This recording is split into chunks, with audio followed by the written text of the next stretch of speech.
My wife divorced me because of my weird obsession. I can't even stop. I didn't start it because I wanted to be different.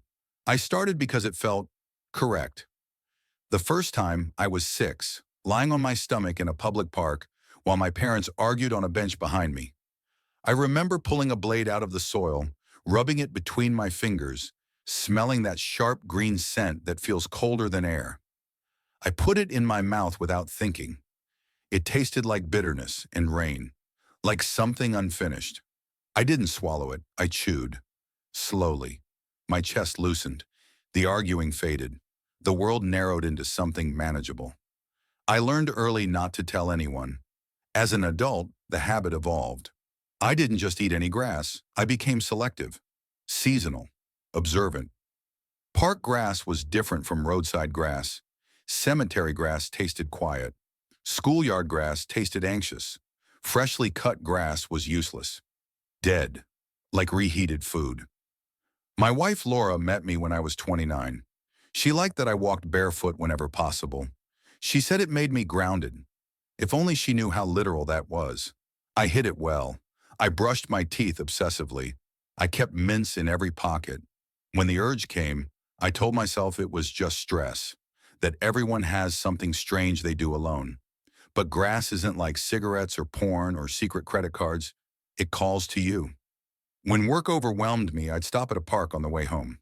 Kneel, pull, chew, sometimes swallow if the day had been especially loud. I told myself it was healthier than drinking. Laura noticed changes before she noticed the cause. My silence. My reluctance to go places without green nearby. The way I'd open windows to smell outside, even in winter. The night she found out was stupidly mundane. She was doing laundry. I'd forgotten a pair of pants. She reached into the pocket and pulled out a small plastic container. Clear. Labeled in my handwriting. Backyard after rain. She waited until dinner to ask. "What's this?" she said, holding it between 2 fingers like evidence. I told the truth immediately. I don't know why. Maybe I was tired of lying. Maybe part of me wanted to be seen fully, even if it cost me everything. "I eat grass," I said. She laughed. Once. Then she saw my face. I explained. The childhood, the calm, the way it made my body feel aligned, like gears slipping into place. I avoided words like need and urge. I used softer ones. Ritual. Preference. She asked if I was joking.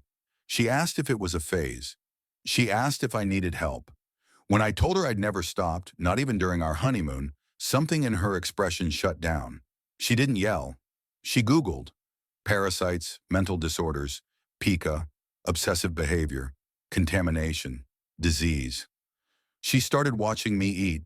Not grass, everything else. Counting bites, asking if I was chewing normally. I tried to stop. That was when it got worse. My body rebelled. My sleep collapsed. Food tasted flat. My jaw ached like it was waiting for something specific. I started dreaming of fields. Vast, endless fields where I knelt and ate until my mouth was full of color. I broke 3 weeks later. I went to a park at night, floodlights off, dew thick.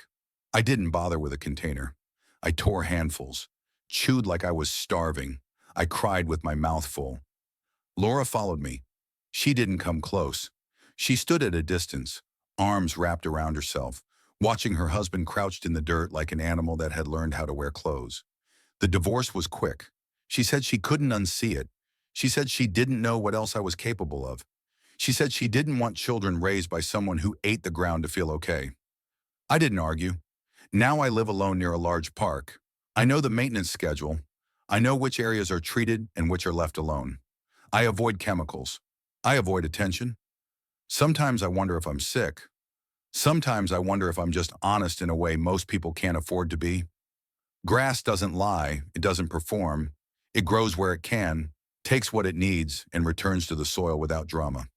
When I kneel and eat, I feel closer to that truth than I ever did in my marriage.